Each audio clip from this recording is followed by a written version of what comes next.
Bonjour à toutes et à tous et bienvenue dans cette nouvelle vidéo. J'espère que vous allez tous et toutes très bien et on se retrouve aujourd'hui je vous retrouve aujourd'hui pour coudre le patron Elma de chez Fibremood.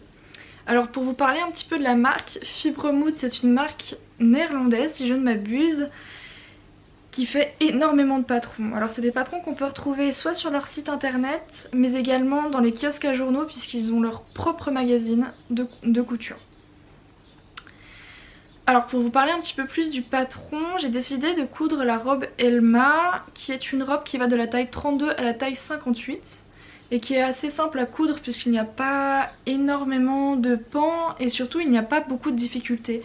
Les seules difficultés que l'on peut retrouver je pense dans ce patron, c'est notamment la pose de boutons mais surtout le façonnage de boutonnières, ce qui est d'ailleurs mon plus gros point faible, je vais pas vous mentir. Je vais vous montrer un petit peu le dessin technique de cette robe.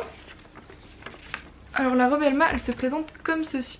Alors ici vous avez le devant et juste ici vous avez l'arrière. Donc vous voyez c'est une robe qui est assez simple.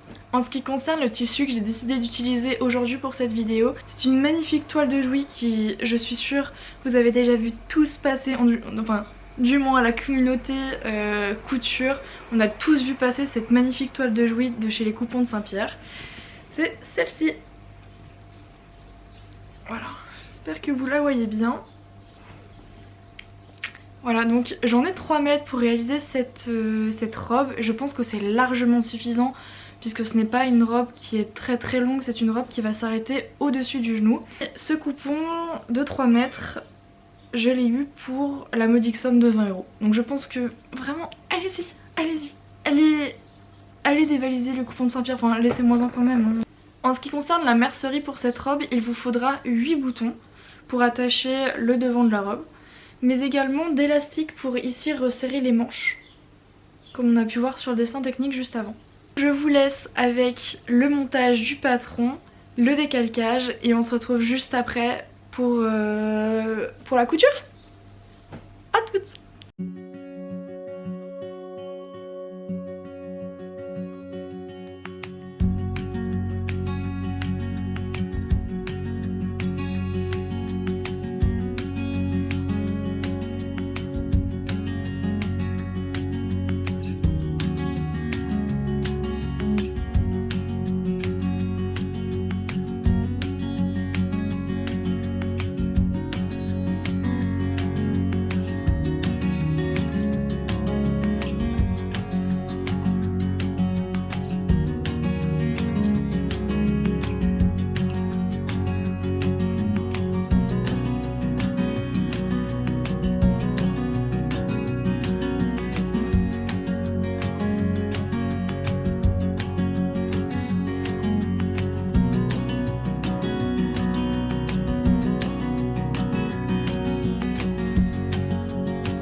Alors je vous retrouve pour un petit point concernant l'avancée de ma robe. Je vais notamment vous parler des boutons que j'ai décidé d'utiliser pour cette robe.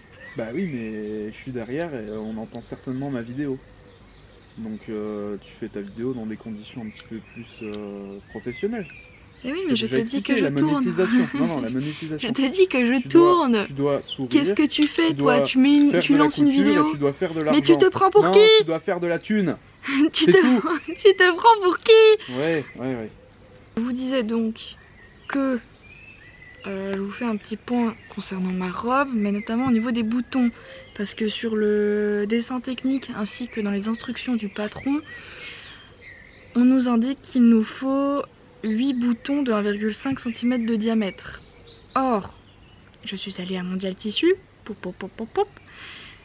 je n'ai pas trouvé de boutons. Il n'y avait rien.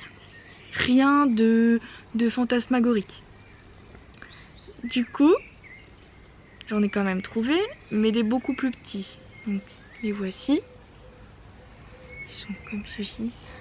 Mais le focus était chiant. Je ne peux rien faire, vous entendez? Je ne peux pas tourner tranquille. C'est incroyable. Il m'empêche de travailler. En plus, j'ai le nez qui coule. Mais je m'en fous. Bah ouais. Je vais vous montrer les boutons. C'est vrai qu'ils sont quand même magnifiques. Oh, il est chiant. Du coup, c'est des petits boutons or avec le milieu nacré. Mais je vous ferai un petit... En plastique, quoi. Je vous ferai une petite vidéo d'incrustation pour vous montrer. C'est du plastoc. C'est du plastoc. c'est de la merde, c'est tout. En or, nacré, ouais. Non mais... J'ai pas dit que c'était en or, j'ai dit que c'était couleur or. Ce qui est totalement différent. Super. Super. Tu comprends au montage, hein, moi j'ai un vrai travail. Oui, bien sûr, je vais couper au montage. Je vais vous faire des petits plans d'incrustation au niveau des boutons pour que vous voyez mieux au niveau de la lumière, tout ça. Je voulais pas des boutons noirs parce que je me suis dit que au niveau de l'association du tissu qui est déjà fortement chargé, je me suis dit j'avais pas forcément envie de casser la couleur non plus entre les boutons et le tissu. Je pense que l'association entre le tissu et ces boutons va fortement bien aller. Je pense que ça va être très beau. Mais sachant qu'ils sont plus petits, j'ai dû en prendre beaucoup. Par contre, je pense que au niveau de ma robe, je ne vais pas faire des boutons jusqu'en bas.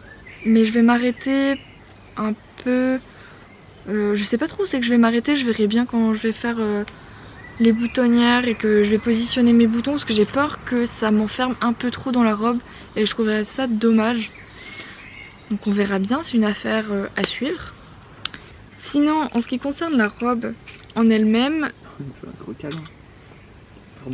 je pense que... Je suis désolée, je suis un peu dissipée, mais regardez, c'est beaucoup trop mignon. C'est trop mignon.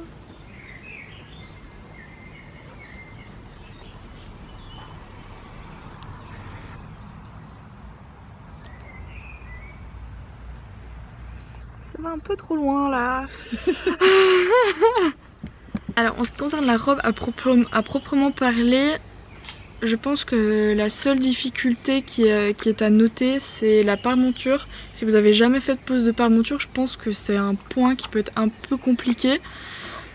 Mais je vous ferai aussi une vidéo juste après, on verra ensemble comment je pose la paremonture, histoire que vous puissiez un peu plus comprendre de quoi je parle. Et surtout... je voulais noter que le patron, enfin les instructions du patron sont extrêmement bien faites, puisque la pose de paremonture c'est pas quelque chose qui est évident, surtout qu'ici en l'occurrence on doit rajouter, en même temps que la paremonture, on doit également rajouter l'espace pour pouvoir passer un élastique. La paremonture c'est l'élastique de la manche, tout ça, mais je vais vous montrer plus en détail juste après pour que vous puissiez vous faire une idée. Voilà, bisous.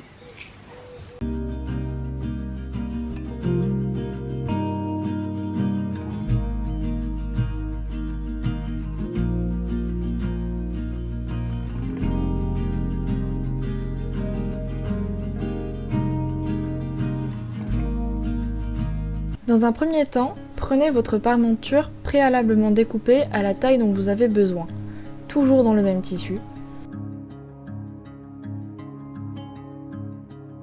Puis venez l'épingler endroit contre endroit. Puis cousez ce que vous venez d'épingler. Ensuite, on va venir faire un pli en partant de votre couture que vous venez de réaliser et ramenez-la à l'intérieur de votre tissu, ce qui va automatiquement vous faire un joli bord.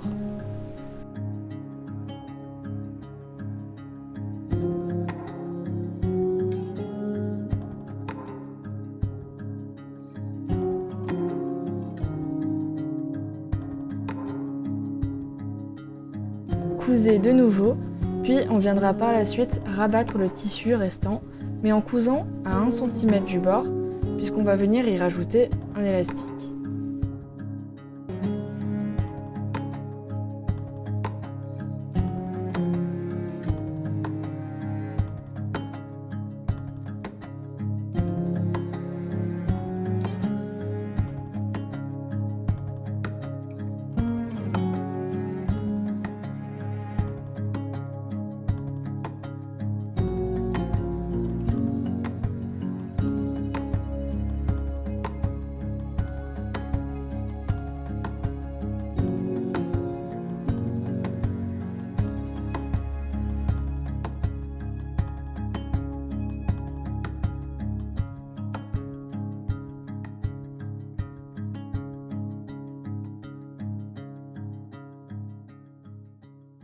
Alors voilà, je vous retrouve un petit coup pour un petit point concernant l'avancée de la robe. Alors elle est bientôt terminée puisqu'il me reste l'ourlet des manches à effectuer ainsi que l'ourlet du bas. Alors en ce qui concerne le bas de cette robe, je la trouve beaucoup trop longue, notamment dû au choix du tissu, ce qui la rend un petit peu lourde, je dirais. Et pour la rendre un petit peu plus légère, je vais lui enlever environ 5 cm pour qu'elle s'arrête vraiment juste au-dessus du genou. L'autre modification que je souhaite lui apporter, c'est au niveau de la taille. Je trouve la coupe de cette robe vraiment très belle, mais ici elle reste encore trop ample et ne marque pas assez la silhouette. Je vais donc voir proposer un élastique au niveau du dos, ce qui viendra la resserrer et fera tout de suite une silhouette un petit peu plus flatteuse.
Cette vidéo. Alors en ce qui concerne la robe et surtout le patron de chez Fibre Mood, donc de la robe Elma, je pense que c'est un super patron, du moins déjà pour tous les débutants qui souhaiteraient se coudre une robe. Je la trouve vraiment très agréable à coudre, très rapide. Le seul petit bémol ou les seules petites difficultés que je viendrai à noter, principalement le bémol premier, j'ai envie de dire, c'est au niveau des boutonnières. Parce qu'au niveau des boutonnières, je trouve, je sais pas si à l'horizontale ça aurait été mieux, parce que, ou sinon il faut vraiment que je les fasse plus petits la prochaine fois que j'en couds une de robe comme celle-ci. Parce que là ils ont tendance un petit peu à s'en aller des boutons, surtout au niveau de la poitrine, parce que c'est à ce niveau-là que ça tire. Et j'ai pas forcément envie de me retrouver à poil dans la rue, donc il faut faire super attention. Et je pense faire mes boutonnières encore plus petites, quitte à emprisonner un peu les boutons, je sais pas, je verrai. Mais voilà, le seul petit bémol que je peux noter, c'est vraiment au niveau des boutons. Autre petit bémol, mais ça je pense que ça vient de moi lors de la coupe du patron, enfin peut-être pas lors de la coupe du patron, mais peut-être lors de la coupe de mon tissu, j'ai peut-être dû couper un petit peu trop large.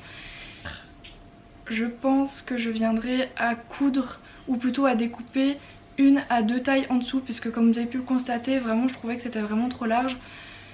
soit c'est la robe, la coupe du patron qui est comme ça et je ne peux rien y faire, soit vraiment je réajuste au niveau de ma taille pour que ça tombe vraiment au niveau de mes hanches. Je verrai, je vous tiendrai au courant sur Instagram principalement, donc n'hésitez pas à venir me rejoindre là-bas. Donc voilà, sinon bah voilà, c'est tout ce que j'ai à dire. Et voilà, je vous retrouve pour la fin de cette vidéo. J'espère qu'elle vous aura plu. N'hésitez pas à laisser un petit commentaire, un petit j'aime. Et pourquoi pas s'abonner à la chaîne si ce n'est pas encore fait. Voilà, j'espère que cette vidéo vous aura plu autant qu'à moi. Et je vous retrouve tout bientôt pour une nouvelle vidéo. Je vous embrasse et je vous dis à bientôt. Bye!